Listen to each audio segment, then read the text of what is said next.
When billionaire Richard Blackwood publicly humiliated and divorced his loving wife Nia, he thought he'd won. But when his quiet servant Gabriel stepped forward declaring his love for her, Richard had no idea he was about to lose everything to the man he'd treated like dirt for years. If you love stories of karma and unexpected twists, you're going to want to stick around for this one. Hit that like button if you're ready for a wild ride, and don't forget to subscribe because trust me, you won't see this ending coming. Let me take you inside the world of Richard Blackwood, a man who believed his money made him untouchable. Picture marble floors so polished you could see your reflection, crystal chandeliers that cost more than most people's houses, and windows overlooking the city skyline from the 60th floor of his penthouse. This wasn't just wealth. This was power made visible, and Richard wore it like a crown. Richard had inherited Blackwood Industries from his father, a tech empire that seemed to print money. But here's what made my stomach turn. He acted like he'd built it all himself. Every morning, he'd stride through his home like a king surveying his kingdom, barking orders and expecting the world to bend to his will. And for the longest time it did. Then there was Nia. God, where do I even begin with Nia? She was everything Richard wasn't. Genuine, kind, brilliant in her own right. Dr. Nia Blackwood ran her own medical practice, spent her weekends volunteering at free clinics, and had this incredible way of making everyone around her feel seen and valued. She'd been married to Richard for 8 years, and I watched her try every single day to find the man she'd fallen in love with underneath all that arrogance and cruelty. But the man who truly saw Nia's worth? That was Gabriel Santos, Richard's personal assistant and house manager. For 10 years, Gabriel had been the invisible man in Richard's world, the one who made sure his coffee was perfect, his schedule ran smoothly, and his life appeared effortless. Gabriel never spoke unless spoken to, never demanded attention, never asked for anything beyond his modest salary. He was just there, always there. What Richard never bothered to notice was how Gabriel's eyes would soften when Nia walked into a room, how he'd quietly replace the flowers in her favorite vase when they wilted, how he'd have her preferred tea ready on the days when Richard's coldness left her looking defeated. Gabriel saw everything because he was treated like he was nothing. The cracks in this perfect facade started showing about 2 years ago. Richard's success had fed his ego until it became monstrous. He'd interrupt Nia at dinner parties, dismiss her medical achievements as cute hobbies, and openly flirt with younger women right in front of her.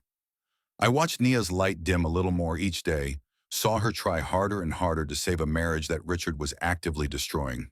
During those late nights when Richard was working late, which we all knew meant he was with someone else, Gabriel would find Nia crying in the garden. He never said much, just handed her a tissue and sat quietly nearby. Sometimes that's all someone needs, to know they're not alone in their pain. Richard's cruelty wasn't just emotional, it was calculated. He'd book romantic getaways and then cancel at the last minute for business. He'd promise to attend her medical conferences and then send Gabriel with his apologies instead. Every broken promise was another crack in Nia's heart, and every crack made Gabriel's quiet presence more precious to her. The twisted part? Richard actually believed he was being generous. In his mind, Nia should be grateful for the lifestyle he provided, thankful for the privilege of being Mrs. Blackwood. He saw her love as something he was entitled to, not something he needed to earn or cherish. But karma has a funny way of watching everything unfold. Every cruel word Richard spoke, every moment he took Nia's devotion for granted, every time he treated Gabriel like furniture instead of a human being, it was all being recorded in the universe's ledger. And that bill? It was about to come due. What none of us knew was that the quiet man serving Richard's coffee every morning was about to become the most important player in this story. The beginning of the end started with a name I'll never forget. Vivian Cross. She was Richard's new marketing director. 26 years old, blonde, ambitious, and exactly the kind of woman who saw dollar signs instead of wedding rings. Richard didn't even try to hide his interest in her. During board meetings, he'd lean over her shoulder just a little too long. At company parties, his hand would linger on her back. And Nia, she pretended not to notice, hoping that ignoring it would make it disappear. But you can't ignore fire when it's burning down your house. The affair became Richard's worst-kept secret. Hotel receipts left carelessly on his desk. Late-night phone calls he'd taken another room. The smell of unfamiliar perfume on his clothes. Gabriel saw it all because he handled Richard's dry cleaning, managed his schedule, booked his business trips that were really romantic getaways with Vivian. The moment everything shattered was a Tuesday afternoon in March. Nia was scrolling through social media when she saw them. Photos from some exclusive resort in Cabo. Richard's arm around Vivian, both of them laughing, looking like the perfect couple. The photos were tagged by other guests. Completely public, completely humiliating. 8 years of marriage reduced to a social media scandal. That night, Nia confronted him in their bedroom. I could hear her voice through the walls. Not screaming, not hysterical, just broken. How could you do this to us, Richard?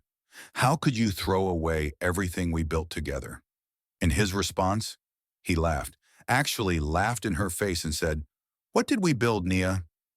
I built everything. You just enjoyed the ride. But Richard wasn't content with private cruelty. No, he had to make it a public execution. Their 8th wedding anniversary party was supposed to be a celebration of their love. Nia had planned everything perfectly. 200 guests, the ballroom of the city's most exclusive hotel, flowers that cost more than most people's cars. She still believed their marriage could be saved. I'll never forget the moment Richard took the microphone that night. Nia was radiant in her gold dress, smiling as she expected him to give a loving speech about their journey together. Instead, he looked directly at her and said, Tonight marks the end of one chapter and the beginning of another. I'm divorcing my wife. The silence in that room was deafening. 200 people, business partners, friends, family, all witnessing Nia's world collapse in real time. But Richard wasn't finished. When Nia tried to speak, tried to salvage some dignity from the wreckage, he did the unthinkable. He slapped her, hard, right there in front of everyone. You were nothing before me, he snarled, his voice carrying across the silent ballroom. And you'll be nothing after me. Remember that. Gabriel appeared at Nia's side like a guardian angel, helping her to her feet while the crowd watched in stunned horror. He wrapped his jacket around her shoulders and quietly escorted her out of that room, away from the cameras and whispers and Richard's satisfied smirk. The divorce proceedings were brutal. Richard's lawyers came at Nia like sharks, offering her practically nothing despite 8 years of marriage. No stake in his businesses, minimal alimony, nothing from their shared assets. His message was clear. She could disappear quietly and keep what little dignity she had left, or he'd destroy her completely. Within months, the stress and public scandal cost Nia her medical practice. Patients didn't want to be associated with the drama. Partners distanced themselves. The woman who had dedicated her life to healing others couldn't even heal herself. She moved into a tiny apartment across town, trading marble floors for worn carpet, trading chandeliers for a single lamp from a thrift store. And through it all, there was Gabriel, quietly helping with groceries, secretly paying bills, being the friend she desperately needed when the rest of the world had written her off. Nia's new life was a universe away from the penthouse she'd once called home. Her tiny apartment had thin walls, a leaky faucet, and a view of the parking lot instead of the city skyline. But you know what? For the first time in years, she could breathe. There was no one criticizing her clothes, no one dismissing her dreams, no one making her feel small in her own home. Gabriel had become her lifeline without her even realizing it. He'd show up with groceries when her bank account was running low, always with some excuse about having extras from his shopping. He'd fix things around her apartment. That leaky faucet, the loose door handle, the window that wouldn't close properly. Never making a big deal about it, never making her feel like charity. Just quietly making her life a little easier when everything else felt impossible. Their friendship deepened during those long evening conversations over cheap takeout. Gabriel would listen as Nia talked about her dreams of opening a clinic for underprivileged families. She'd ask about his life, his family, his hopes, questions no one had ever bothered to ask him in 10 years of working for Richard. For the first time, Gabriel wasn't invisible. Someone saw him, really saw him. The moment that changed everything happened on a rainy Thursday night in October. Nia had been crying, Another rejection letter from a hospital, another door slammed in her face because of the scandal Richard had created. Gabriel found her on her tiny balcony, letting the rain mix with her tears, and something inside him just broke. "I can't watch you hurt like this anymore," he said, his voice barely above a whisper. "Nia, I, I've loved you for years. I know I have no right to say this. I know I'm nobody compared to what you had, but I can't pretend anymore. You deserve to know that someone sees how incredible you are." The silence stretched between them like a bridge neither was sure they should cross. Gabriel looked terrified, like he'd just confessed to a crime. But Nia looked at this man who had been her anchor through the storm, who had shown her more kindness in 6 months than Richard had in 8 years, and she saw something she'd forgotten existed. Genuine love. "Gabriel," she whispered, reaching for his hand, "you're not nobody. You're the someone who stayed when everyone else walked away." Their relationship bloomed slowly, carefully, like flowers growing through concrete. Gabriel treated Nia like precious treasure, opening doors, bringing her wildflowers from the park, listening to her dreams like they were the most important things in the world. He'd never had much money to spend on fancy restaurants, so they'd cook together in her tiny kitchen, laughing as they tried to make pasta without burning it. But Richard's spies were everywhere. Within weeks, word got back to him that his former wife was slumming it with his former employee. The man who had thrown Nia away like garbage was suddenly furious that someone else treasured what he'd discarded. The confrontation happened at Nia's apartment building. Richard showed up in his Bentley, dressed in a $3,000 suit, looking like he was about to foreclose on the entire neighborhood. Gabriel was helping Nia carry groceries upstairs when Richard appeared like a storm cloud. "How dare you?" Richard's voice echoed through the parking lot. "How dare my servant think he can touch what belongs to me?" Gabriel set down the groceries and stepped protectively in front of Nia. For the first time in 10 years, he looked Richard directly in the eye as an equal. "She doesn't belong to you. She never did. And I'm not your servant anymore." "You're nothing," Richard screamed. "You'll always be nothing." But Gabriel stood taller than I'd ever seen him stand. "Maybe I'm nothing to you," he said quietly, "but I love her more than you ever did. That makes me everything she needs." That's when Richard decided to destroy them both. Richard's rage was something to behold. The man who had publicly humiliated his wife, who had thrown away 8 years of marriage for a fling, was now consumed with fury that someone else dared to love what he'd discarded. He fired Gabriel on the spot, making sure to do it publicly, calling him a disloyal servant, and threatening to ruin his reputation across the city. But firing Gabriel wasn't enough for Richard's wounded ego. He wanted blood. He hired the most expensive private investigation firm in the city with one simple instruction: destroy Gabriel Santos. Find every skeleton in his closet, every debt, every secret. I want him crawling back to me, begging for forgiveness. What happened next was the most beautiful twist of fate I've ever witnessed. Those investigators were thorough. Too thorough for Richard's own good. They dug deep into Gabriel's background, expecting to find a struggling immigrant's sob story. Instead, they uncovered something that made Richard's blood run cold. Gabriel Santos wasn't just Gabriel Santos. His full name was Gabriel Mendoza Santos, and the Mendoza family, they were oil and real estate royalty. We're talking about a fortune that made Richard's wealth look like pocket change. $15 billion spanning 3 generations, with properties from Texas to Dubai, oil fields across South America, and a business empire that operated in the shadows of global finance. But here's the part that destroyed Richard completely. Gabriel hadn't been working as his assistant by accident. 10 years ago, when Richard's father was still alive, the Mendoza family had quietly purchased controlling interest in several companies that supplied Blackwood Industries. They'd been watching, waiting, studying the family that had once betrayed them in a business deal decades earlier. Gabriel had taken the job as Richard's personal assistant as part of a long-term strategy. He wanted to understand the enemy, to see what kind of man Richard really was. And what he discovered was worse than anyone had imagined. Richard wasn't just cruel and arrogant, he was completely incompetent. Blackwood Industries was hemorrhaging money, surviving only because of anonymous investments that Richard thought came from various venture capital firms. Those investments, they were all Gabriel. For 3 years, Gabriel had been the invisible hand keeping Richard's empire from collapsing, funneling money through shell companies and offshore accounts. Richard had been bragging about his business genius, while Gabriel quietly prevented his bankruptcy. The investigators' report landed on Richard's desk like a bomb. Gabriel Mendoza Santos owned 60% of Blackwood Industries through a web of holding companies. The penthouse Richard lived in? Gabriel owned the building. The private jet Richard used for his affairs? Leased from a company Gabriel controlled. Even the exclusive country club where Richard played golf every weekend belonged to Gabriel's portfolio.